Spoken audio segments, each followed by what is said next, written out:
আসসালামু আলাইকুম প্রিয় দর্শক, অন্য মঞ্চের আলাপচারিতায় আপনাদের সকলকে আমন্ত্রণ জানাচ্ছি। একটা গল্প বলি শুরুতে। ঈশ্বরচন্দ্র বিদ্যাসাগরের কাছে একদিন এক পরিচিত জন এসে বললেন, মহাশয়, অমুকের সঙ্গে দেখা হলো, কথা হলো, তিনি খুব নিন্দে মন্দ করলেন আপনার, আপনি খুব খারাপ মানুষ, এই সব বললেন। কি ব্যাপার বলুন তো? বিদ্যাসাগর চুপচাপ শুনলেন, তারপর একটু ভেবে বললেন, কিন্তু আমার তো মনে পড়িতেছে না তাহার কোনো উপকার করিয়াছি কিনা। তাহলে নিন্দা করিলেন কেন? এই সংলাপের সহজ অর্থ, উপকারীর উপকার ভুলে তার নিন্দে মন্দ করা কিছু মানুষের ধর্ম।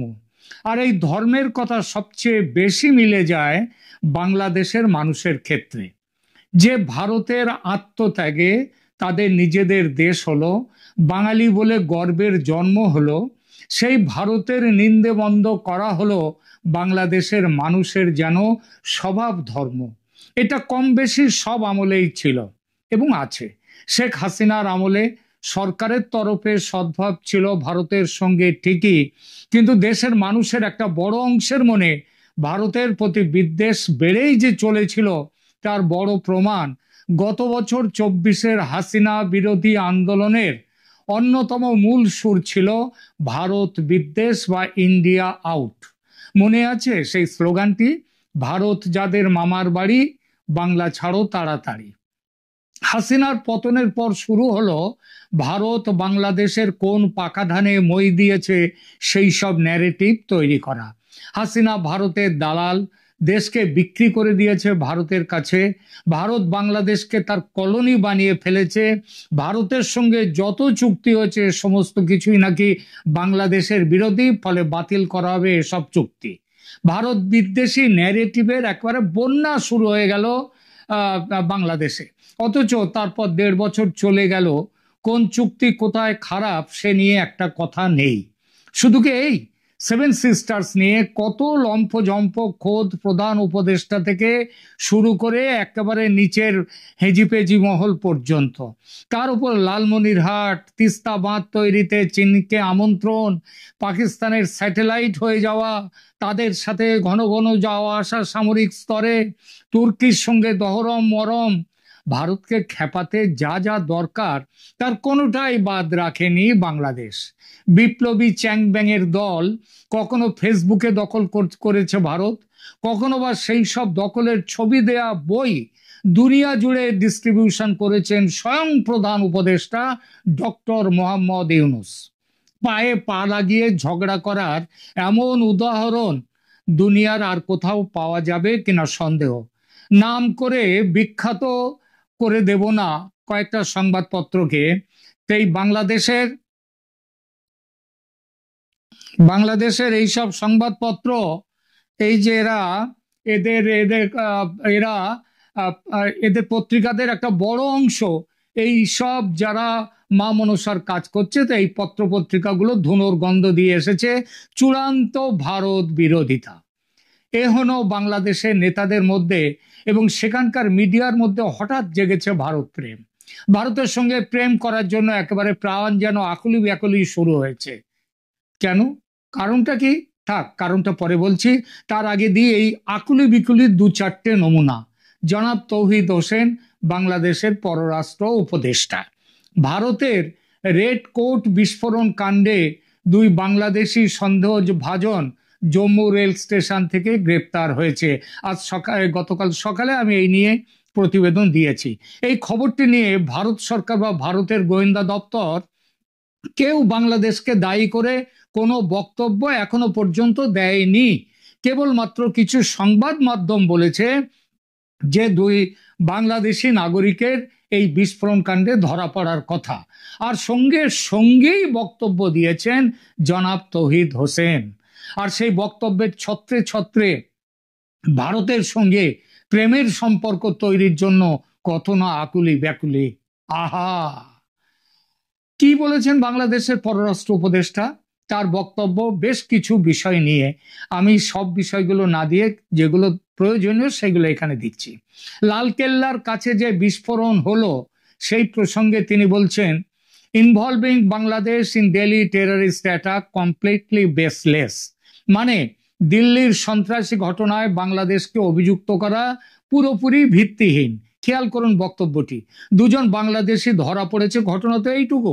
অপরাধী দুজন বাংলাদেশি নাগরিক। এখানে কে, কবে, কখন এই ঘটনার সঙ্গে বাংলাদেশকে অভিযুক্ত করলো? কেউ করেনি। বাংলাদেশের দুটো চোর যদি ভারতে ধরা পড়ে চুরি করতে এসে, কারণ অনেক বাংলাদেশি তো ভারতে আছে, ধরা যাক দুটো চোর যদি চুরি করতে গিয়ে ধরা পড়ে, তাহলে সেটা বাংলাদেশের বাংলাদেশের সরকারের কিংবা বাংলাদেশের নামে বদনাম হবে। চোর কি ভারতেও নেই? ভারতেও আছে। এই যারা এইসব কাণ্ড ঘটিয়েছে তাদের একটা দল তো ভারতের মানুষ, আমি ধর্মের কথা বলছি না, তারা মানুষ ভারতের। তো এখানে কে কবে কেউ কোনো ঘটনার সঙ্গে বাংলাদেশকে অভিযুক্ত করেনি। এমনকি ভারতের কোনো মিডিয়াও এই জন্যে বাংলাদেশ সরকারকে অভিযুক্ত করেনি। তাহলে সরকারের পক্ষ থেকে সাফাই দিতে তৌহিদ হোসেনকে কেন মাঠে নামতে হলো? নামার কারণটা এইবার বলি। এর কারণ বাংলাদেশ ইতিমধ্যে সন্ত্রাসী কাণ্ডে নিজেকে পাকিস্তানের পাশে নিয়ে গেছে, অনেকটা পাকিস্তানের ভূমিকায় চলে গেছে। এবং এই চলে যাওয়াটা বাংলাদেশের সরকারে যারা আছে তারা যেমন জানে শুধু নয়, তারা বিশ্বাস করে এবং জেনে শুনেই এই কর্মগুলো করছেন। এই যে ইউনূস সরকার ক্ষমতায় বসে জেল থেকে কুখ্যাত সব সন্ত্রাসীদের মুক্ত করে দিলেন, মুক্তির পর সরকারের অন্তর্ভুক্ত নেতা উপদেষ্টারা যেভাবে ফুলের মালা আর বাদ্যি বাজনা বাজিয়ে সেই সব কুখ্যাত জঙ্গিদের বরণ করে নিল এবং বরণ করেছে, মিছিল করে শহর পরিক্রমা করেছে, তাতে ইউনূসের সরকারকে সন্ত্রাসবাদের পৃষ্ঠপোষক সরকার হিসেবে যদি পাকিস্তানের সঙ্গে মিলিয়ে দেখি, সেটা কি ভুল হবে? একদমই নয়। এটা তো সারা পৃথিবী বলছে এখন, শুধু ভারত বলছে না। জনাব তৌহিদ হোসেন এটা জানেন, আর জানেন বলে এটাও বুঝেছেন পহেলগাঁওতে ২৬ জন নিরীহ হিন্দু ভারতীয়কে হত্যার বদলা নিতে যেভাবে ঝাঁপিয়ে পড়েছিল ভারত পাকিস্তানের ওপর, এবার বাংলাদেশেও ঝাঁপাবে ঠিক সেই একভাবে। বলে রাখা ভালো, এই ঝাঁপানোর স্পষ্ট ইঙ্গিত কিন্তু মিলছে। আর এটাতেই ভয় পেয়েছে বাংলাদেশের ইউনূস সরকারের উপদেষ্টারা, পররাষ্ট্র উপদেষ্টাও। এতদিন ভারতের ভালো মানুষের সুযোগ নিয়ে ফেসবুকের সোশ্যাল মিডিয়াতে খুব চেঁচিয়েছেন ইউনূস এবং তার সাঙ্গপাঙ্গরা, গলার শিরা ফুলিয়ে যুদ্ধ করেছেন ভারতের সঙ্গে। আসল যুদ্ধ তো সোশ্যাল মিডিয়াতে হয় না গুরু, হয় গোলা বারুদে। আর সেটাই বাংলা সরকারকে যত ভাবিয়ে দিচ্ছে এবং কাঁপিয়ে দিচ্ছে। আর তার জন্যই আগ বাড়িয়ে মাঠে নেমে তৌহিদ হোসেনের সাফাই দেয়া বাংলাদেশ এই ঘটনায় জড়িত নয়। শুধু এটুকুতেই থামেননি তিনি। ভারত বিরোধী হুঙ্কার থেকে বেরিয়ে এসে হঠাৎই রাতারাতি মধুর সম্পর্ক ও পারস্পরিক শ্রদ্ধার গান গাইতে শুরু করেছেন। তিনি বলেছেন, বাংলাদেশ ভারতের সাথে ভালো কাজকর্মের সম্পর্ক চায় পারস্পরিক সম্মান ও শ্রদ্ধার ভিত্তিতে। কোথায় গেল ভারতীয় আধিপত্যবাদ নিয়ে, ভারতের দাদাগিরি নিয়ে সেই অভিযোগের বন্যা? সেসব কথাবার্তা যেন হঠাৎই উবে গেছে। এখন তিনি বলছেন ভারত সিদ্ধান্ত নিক কি ধরনের সম্পর্ক চায় বাংলাদেশের সাথে। মানে গত ১.৫ বছর ধরে যেসব কথাবার্তা দেশে বিদেশে, ইউরোপে, আমেরিকায়, চীনে, পাকিস্তান সমস্ত জায়গায় বলে এসেছে মোহাম্মদ ইউনূস এবং তার সরকার, যেভাবে 7 সিস্টার্স নিয়ে যুদ্ধ ঘোষণা করেছে, ভারত সব ভুলে গিয়ে প্রেম বিতরণ করবে, তাও এই তোমাদের সাথে? ভাবলেন কি করে? দেখুন জনাব তৌহিদ হোসেন এবং আপনার গুরু মোহাম্মদ ইউনূস এবং এই সরকারের সঙ্গী ও সমর্থক যেসব চ্যাং ব্যাংরা আছে, তাদের বলি, ভারতের ঘোষিত নীতি এখন হলো, ভারতের নাশকতা ও সন্ত্রাসী কাণ্ডে যদি কোনো দেশ যুক্ত থাকে, তবে সেই দেশ ভারতের বিরুদ্ধে যুদ্ধ ঘোষণা করেছে, এটা ধরে নেবে ভারত। সেই হিসেবে মে মাসে পাকিস্তানে হানা দিয়েছিল ভারত, ফলাফল সবাই জানে। একই অপরাধে বাংলাদেশ ছাড় পাবে সে তো হয় না। আর বাংলাদেশ যে ভারতের বিরুদ্ধে এই 10 নভেম্বরে এই দিল্লিতে যুদ্ধ ঘোষণা করেছে তা তো নয়। এই যুদ্ধ ঘোষণা হয়েছে গত বছর 8 আগস্ট থেকে। এটা নতুন করে ব্যাখ্যার দরকার পড়ে না। আচ্ছা, তৌহিদ হোসেন সাহেব এখানে তার পুরনো নিয়ম অনুযায়ী তিনি ভারতের পত্রপত্রিকা মিডিয়াকেও অনেক গাল দিয়েছেন, বলেছেন এরা বাংলাদেশের বিরুদ্ধে মিথ্যে কথা বলে, গুজব রটায়, ভারতের বা বাংলাদেশের বিরুদ্ধে কথা বলে। আপনার দেশে পত্রপত্রিকা করে না এসব কথাগুলো? আপনার দেশের পত্রপত্রিকাগুলোর দিকে আপনি নজর দেন না? এটা শুরু করেছিল কারা? এটা শুরু করেছেন তো আপনি। বাংলাদেশের পত্রপত্রিকা সরকারের মদতে ভারতের বিরুদ্ধে কথা বলে, গল্প সাজায়, গুজব তোলে। আর ভারতের পত্রপত্রিকা তাদের স্বাধীনতার জন্য সরকারের কথায় নয়, বাংলাদেশের সমালোচনা করে। দুটোর পার্থক্য বুঝবেন। আর ওই যে যার কথা বললেন যে যাদের দুজনকে ধরা পড়েছে ওতে বাংলাদেশ জড়িত নয়, আপনি কি করে বললেন বাংলাদেশ জড়িত নয়? আপনার ওখানেই তো সমস্ত সন্ত্রাসবাদীদের চাষ হচ্ছে, তারা তো দেশটাকে ছেয়ে ধরে নিয়েছে। আপনি তো বললে পারতেন। সেটাই আপনার বলা উচিত ছিল যে এই সন্ত্রাসবাদীদের যে দুজন ধরা পড়েছে তাদের ব্যাপারে ভারত যা তদন্ত করবে আমরা তার সাথে সহযোগিতা করবো, এই কথাটাই তো আপনি বলতে পারতেন। আপনার বলা উচিত ছিল এই কথাটা। তা না করে আপনি সাফাই দিলেন বাংলাদেশ জড়িত নয়। তার মানেটা কি? মানেটা হচ্ছে ওই যে ঠাকুর ঘরে কেড়ে আমি তো কলা খাইনি। 11 তারিখে শুনে রাখুন, 11 তারিখে ভারতের প্রধানমন্ত্রী ভুটানে ঘোষণা করেছেন যারা এই বিস্ফোরণ ঘটিয়েছে তাদের কাউকে ছাড়া হবে না। ঘটনাটিকে কতটা গুরুত্ব দিচ্ছেন তিনি সেটা বোঝা যায় একদিনের ভুটান সফর শেষে দিল্লি ফিরে এয়ারপোর্ট থেকে তিনি সরাসরি গেছেন হাসপাতালে আহতদের দেখতে। তারপর বসেছেন নিরাপত্তা সম্পর্কিত ভারতের সর্বোচ্চ কমিটির বৈঠকে। এসব বার্তা খুব একটা স্বাভাবিক যে নয় সেটা বুঝতে রকেট সায়েন্স জানার দরকার পড়ে না। তবে এত সব বলার পরেও, এত সব বলার পরেও কেন জানি না আমি ব্যক্তিগতভাবে কোথাও যেন একটা খুব ছোট সোনালী রেখা দেখতে পাচ্ছি। একজন সিনিয়র অবসরপ্রাপ্ত সেনাকর্তার সঙ্গে দেখা হলো, তিনিও আমার সঙ্গে সহমত হলেন, মানে ওই সোনালী রেখার ব্যাপারে। কি সেই সোনালী রেখা? বাংলাদেশ এখনো পাকিস্তানের মতো মার্কা মারা সন্ত্রাসী দেশ হয়ে ওঠেনি, সেই পথে যাত্রা শুরু করেছে এবং তারা যে ভালো ছাত্র সেটাও বোঝাচ্ছে। কারণ তাদের যাত্রার শুরুটা সবে মাত্র, একেবারে এর আগে থেকেই ছিল, কিন্তু একেবারে সরকারি মদতে পুরোপুরি এই যাত্রা শুরু বছর দেড়েক, মানে ইউনূস সরকার আসার পর। আর পাকিস্তান সন্ত্রাসী দেশ হয়েছে সেই 1947 থেকে। জন্মের পর থেকে ভারতের সঙ্গে শত্রুতা। বাংলাদেশ তো তা নয়। সবচেয়ে বড় কথা, নির্বাচনের দোরগোড়ায় বাংলাদেশ। ইউনূস সরকারের পতন সমাসন্ন, কয়েকটি দিনের ব্যাপার। এমন পরিস্থিতিতে ভারত যেভাবে পাকিস্তানের বিরুদ্ধে অপারেশন সিন্দুর করেছে তেমনটি বাংলাদেশের সঙ্গে করবে না বলে আমি বিশ্বাস করি। এটাই এই ঘোর অন্ধকারে একমাত্র সোনালী রেখা। কারণটা কি? কারণ ভারত বাংলাদেশের মানুষের, তারা চিরদিন ভালো চেয়ে এসেছে, খারাপ চায়নি। সেটা এই সরকার খারাপ খারাপ বলে ভারত আধিপত্যবাদী কলোনি করেছে, বাংলাদেশকে মিথ্যে কথা বলে গেছে। এই সরকার চলে গেলে আবার বাংলাদেশ তার ঠিক পথে চলে আসবে। ঈশ্বরের কাছে প্রার্থনা করি অটুট থাকুক 71-এর সহমর্মিতার বন্ধন। জয় ভারত, জয় বাংলা। গণভোট না আলু, আলু আলু। বাজারে নতুন স্লোগানটি নিয়ে এসেছেন বিএনপির ভারপ্রাপ্ত চেয়ারপারসন তারেক রহমান। তারেক রহমান খুব পরিষ্কার ভাবে বলেছেন যে গণভোটে 3000 কোটি টাকা খরচের নামে উনি অপচয় বলেন নাই, বাট আমি আপনি সকলে জানি যে অপচয় করার থেকে বাংলাদেশে এই মুহূর্তে গরিব আলু চাষিরা যে আলু ন্যায্য মূল্য পাচ্ছে না, পেঁয়াজ চাষিরা যে পেঁয়াজ সংরক্ষণ করতে পারছে না, সেই দিকে এই টাকাগুলো যদি খরচ করা যায় সেটা কাজে লাগবে। এই অনেকদিন পরে আমি তারেক রহমানের একটা কথার সাথে আসলে পুরোপুরি একমত হতে পারলাম। এই গণভোটের তুলনায় আলু চাষ করাটা, মানে আলু চাষিদেরকে সাহায্য করাটা ভালো হবে। এবং এর চেয়েও আর একটা ভালো পরামর্শ আমি দিতে পারি যে এই 3000 কোটি টাকা যেটা জামাত খরচ করাতে চাচ্ছে, 3000 কোটি টাকা যদি 18 কোটি মানুষের পিছনে খরচ হয় তাহলে জনপ্রতি কত পড়ে? 1500 টাকার মতো বোধহয় পড়ে। আমি অঙ্কে খুব খারাপ, বাট আপনারা একটু ক্যালকুলেটর করে কমেন্ট বক্সে জানিয়েন তো কত হয়। 1500 টাকার মতো যদি হয়, আমি ধরে নিচ্ছি, আমার 1500 টাকা আমাকে দিয়ে দেন। আমি আলু চাষিকেও দিতে রাজি না, গণভোটেও দিতে রাজি না।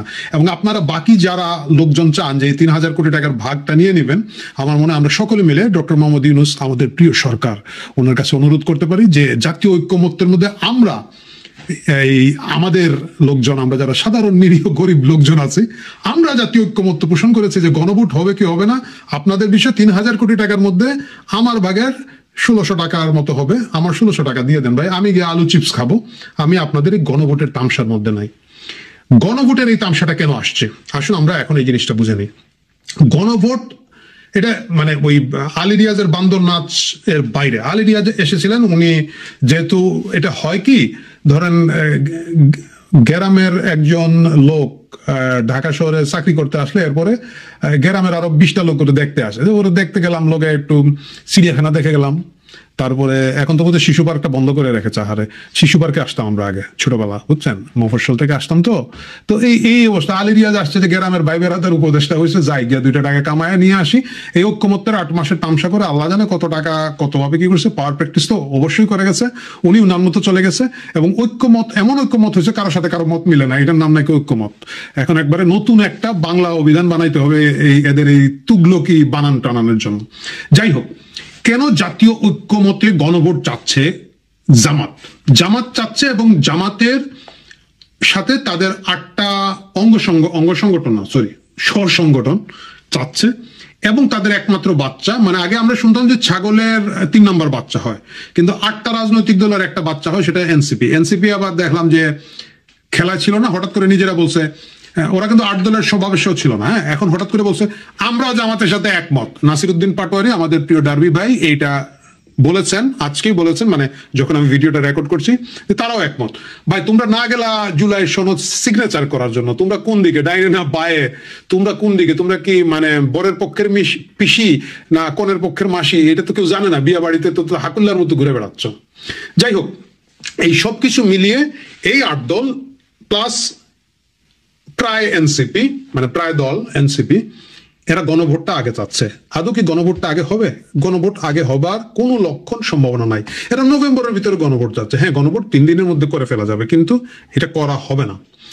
এটা করা ঝুঁকিটা কোথায় আমি আপনাকে বলি। যদি ধরা যাক জামাত শাসিত এই সরকার গণভোট আগে করে ফেললো, আমরা জানি না, এই ভিডিওটা যখন আপনারা দেখবেন তারপরে ডক্টর মোহাম্মদ ইউনূস বক্তৃতা দিবেন, সুতরাং আজকে ওনার বক্তৃতার পরে আমরা হয়তো পরবর্তী বিষয়টা জানতে পারবো। কিন্তু আমার ধারণা উনি গণভোটটা আগে করবেন না, কারণ গণভোট আগে করলে বড় রিস্ক কোথায়। নাম্বার 1 হচ্ছে, ধরেন সারা বাংলাদেশে যে ভোটার আছে এর 80% বিএনপি আওয়ামী লীগ। মানে আমি এখানের মধ্যে ধরেন খুব পিক টাইমে আওয়ামী লীগের 42% থাকে, বিএনপির 38% থাকে, 80 ভাগ হয়। আমরা দেখেছি নির্বাচনের ট্রেন্ডগুলোতে। এখন ধরেন আওয়ামী লীগ খুব খারাপ, ধরেন তাদের 1 ভাগ আছে, বাট 79% তো বিএনপির আছে। মানে টোটাল যোগফল করলে বিএনপি এবং আওয়ামী লীগ মিলে 80% ভোটারের স্টেট তারা হোল্ড করে থাকে। এখন যদি গণভোট দেন, ডক্টর মোহাম্মদ ইউনূসের উপরে লোকজন মহাবিরক্ত, মহাবিলা। আপনারা ডানে বায়ে তাকায় দিন, মানে ইভেন চামচা যেগুলো চান্দাবাদ চামচা, এরা পর্যন্ত এখন সমালোচনা করে, মানে এই অবস্থা ডক্টর মোহাম্মদ ইউনূসের। সুতরাং পাবলিক গিয়ে না ভোট মারবে, বুঝে মারুক না মারুক। বিএনপি যদি দেখে যে তার কথা না শুনে গণভোট করা হয়েছে, সে অবশ্যই বলবে না ভোট মার। আওয়ামী লীগের লোকজন যেগুলা জেলের বাইরে আছে বা বাড়ি ঘরে আছে, নিরীহ আওয়ামী লীগ সমর্থক, সুযোগ পাইতে গিয়ে একটা না ভোট মাইরে আসি, প্র্যাকটিস করে আসি। তো বিএনপি এবং আওয়ামী লীগের যদি 2টা না ভোট একসাথে হয়, আপনি হাত পাখা দাড়ি পাল্লা আর শাপলা গোলের ভোট দিয়ে গণভোট জিততে পারবেন? জিততে পারবেন না। এবং যখনই জিততে পারবেন না, না ভোট অনেক বেশি পড়বে, 70-80 ভাগ না ভোট পড়বে, আপনি কারচুপি করে এটাকে 51-এর নিচে নামাইতে পারবেন না, কারণ এখন আপনাদের কারচুপি করার মতো লোকজন খুব একটা নাই। আপনারা যেভাবে ধরেন সেনাবাহিনীর অর্ধেক লোক অফিসার, সিনিয়র অফিসারকে জেলে পুরে বসে রাখছেন, সেনাবাহিনী কারচুপিতে আপনাদেরকে কোনো সাহায্য করবে বলে আমার কাছে মনে হয় না। করতে পারে ওয়াকারের ব্যাপার, বাট ওয়াকার সহ মিলে ওই কারচুপি করে 51-এর নিচে এই ভোট নামাইতে পারবেন না, ভোট জিতাইতে পারবেন না। তাহলে না ভোট জিতবে। না ভোট জেতার মানে হচ্ছে সরকার একটা জিনিস প্রপোজ করেছে, যেটা জনগণ প্রত্যাখ্যান করেছে। নীতিগতভাবে ন্যূনতম হায়া শরম লাজ লজ্জা যেসব সভ্য দেশের আছে, government must resign. Doctor Mohammad Yunus তার ঐক্যমত্য কমিশন, যেটা চেয়ারম্যান, উনি একটা জিনিস প্রস্তাব করেছেন, জনগণ প্রত্যাখ্যান করে দিয়েছে। তার তো আর ক্ষমতা থাকার কোনো নৈতিক কোনো ধরনের অধিকার থাকবে না। ডক্টর মোহাম্মদ ইউনূস এবং তার লোকজন কি এই রিস্ক নেবেন? জামাতের কথার উপরে এই রিস্কটা কি তারা নেবেন? আমার মনে হয় না। তাহলে কেন জামাতের সাথে তাদের 8 দল এবং তাদের বাছুর, এই টোটাল 8 দল প্লাস 1 বাছুর, এরা কেন গণভোটের ব্যাপারে এখন করে হিল্লা করছে? শুনেন, এর মূল কারণটা হচ্ছে বাংলাদেশে নির্বাচন জিততে হলে আগে রাজপথে জিতে আসতে হয়। আপনি যতগুলো ট্রেন্ড দেখেন, মানে আপনি 69-এর গণ অভ্যুত্থানে জিতছেন, 70-এ গণজোয়ারে নৌকা হয়েছেন, আপনি এরপরে 91-তে আপনি এরশাদকে হটিয়েছেন। বিএনপি এত শক্ত ক্যান্ডিডেটও দিতে পারে না, কিন্তু বিএনপি কেন তখন জিতে আসছিল? কারণ বিএনপি এর আগে আপসহীন নেত্রী ছিল, তারা এরশাদের কোনো ইলেকশনে যায় নাই। এই ইমেজের মাধ্যমে রাজপথে যারাই জিতেছিলেন, তখন বিএনপি, আওয়ামী লীগ, জামাত, 8 দল 5 দল, বাম ডান সবাই মিলে জিতেছিলেন।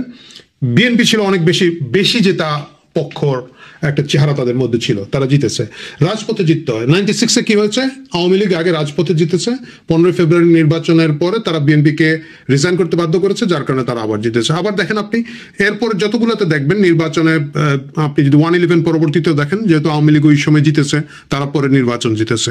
সুতরাং জামাত এখন চাচ্ছে কোনো না কোনোভাবে রাজপথে একটা ক্লিয়ার ভিক্টরি তাদের দেখা দেয়, কারণ এখন পর্যন্ত তারা যে ভিক্টরিটা আছে, লজ্জা তারা এটা ক্লেম করতে পারছে না। 5 আগস্টের মূল ভিক্টরিটা যে জামাতের, এটা তারা খুব বড় গলায়, শক্ত গলায় বলতে পারছে না, কারণ এটা বললে ধরেন এটাতে যারা ব্যবহৃত হয়েছেন, বা আমি জানি না টাকা পয়সা নিতে পারেন, যে তথাকথিত সুশীল লোকজন আছেন, তারা একটু বিব্রতকর অবস্থায় পড়ে যান, তাই না? মনে করেন যে ফেসিবাদের বিরুদ্ধে আমাদের অগ্র সৈনিক, আমাদের ওই যে পুরা ডিকশনারি মুখস্থ করে বলতে পারেন, রেফারেন্স দেন, বাংলার জাকির নায়ক, আমাদের প্রফেসর সলিমুল্লাহ বা অন্যান্যদের যে প্রথমে তোমরা গেছেন সামনে, এদের কারণে এখন জামাত 5 আগস্টের পুরা ভিক্টরিটা একলা নিতে পারে না। আবার বিএনপি বলে যে শহীদের সংখ্যার মধ্যে তাদের লোকজন বেশি, তাদের 500-র উপরে ছাত্রদল যুবদলের লোকজন মারা গিয়েছেন বলে তারা দাবি করে। এখন জামাতের একটা ক্লিয়ার ভিক্টরি দরকার রাস্তায়, এবং তারা ভাবছে যেহেতু সরকার তাদের এই নাটকটার মাধ্যমে তারা এই গণভোটটা করতে পারবে। এটা হচ্ছে তারা এবং তাদের বাকি 7 দল হাত পাকা, এরা তো ভাই রাজনীতি বুঝে না, এরা জামাত হয়তো এদেরকে বুঝিয়ে একটা লাইনে নিয়ে গেছে। এনসিপির ঘটনাটা কি? এনসিপির ঘটনা হলো জলে নামবো, চুল ভিজাবো না, আবার শাওয়ার ক্যাপও লাগাবে না, মানে ডুবো দিবে না। ওরা একটু সমর্থন দিয়ে বিএনপির করছে, আমরা কিন্তু জামুগা 3টা সিট দিবা বলছো, 3টা সিটে হবে না, আমরা এই গেলামগা এই ভাবটা তারা দিচ্ছে। এবং বিএনপি এটা টের পাচ্ছে যে যদি আদারওয়াইজ এই 3,000 কোটি টাকা নিয়ে কি আপনি মনে করেন যে সত্যিকারের বিএনপির কোনো মাথা ব্যথা আছে? বিএনপি জানে যে যদি এই ধরনের একটা গণভোট, তারা যেটাকে অস্বীকার করেছে, তারা যেটা বলেছে যে দেওয়া যাবে না, দেওয়ার প্রয়োজন নাই, এটা যদি আগে হয়, বিএনপির একটা পরাজয় এখানে তৈরি হয়। এবং এই পরাজয়টা তৈরি হলে আগামী নির্বাচন নিয়ে আমার ধারণা সবচেয়ে বেশি টেনশন আছে বিএনপি। তারা নিজেরাই বুঝতে পারছে না যে গ্লোবাল পলিটিক্স তাদেরকে কতটুকু ক্ষমতার মাঝখানে আনতে চাচ্ছে, বা কতটুকু পাস দেবে, সুযোগ দেবে তাদেরকে। তারেক রহমান এখনো কিন্তু জীবনের ঝুঁকির কথা বলে দেশে আসছেন না, এর মানে হচ্ছে কোথাও না কোথাও তাদের কাছে সিগন্যালগুলো ভালো না, বিএনপি এই গণভোটটা হতে দিবে না। এই হচ্ছে অবস্থা। এখন দেখা যায় ডক্টর মোহাম্মদ ইউনূস কোন দিকে যান, তিনি কি গণভোটের দিকে যান, নাকি আলু খেতে গিয়ে আলু চাষিদেরকে রক্ষা করেন? এইটা আমি আপনি মিলে আরো কিছুক্ষণ পরে ডক্টর ইউনূসের ভাষণ হয়তো বুঝবো না, কারণ ডক্টর ইউনূস খুব মিষ্টি কথা বলে হয়তো কিছু একটা বলবে। দেশে দুনিয়ার সবাই আমাদের কাছে চিঠি লিখে বলছে তোদের তরুণদেরকে পোস্ট করে দেন, পাঠান, আপনারা যতজন পারেন পাঠান, কতজন পারেন পাঠান, এইসব হয়তো আবার একটা বগিযোগী বক্তৃতা উনি দিয়ে দিবেন, তখনই আমরা বুঝতে পারবো। কিন্তু ওভারঅল আমার কাছে মনে হচ্ছে জাতীয় নির্বাচনের আগে গণভোট হওয়ার সম্ভাবনা নাই। এই গণভোট জাতীয় নির্বাচনের আগে করে জামাতকে সুবিধা দিতে এবং ডক্টর ইউনূস নিজের বিপদ ডেকে আনতে ডক্টর ইউনূস কখনোই রাজি হবেন না। প্রিয় দর্শক, কথা হবে, আজকেই হয়তো কথা হবে আরেকবার।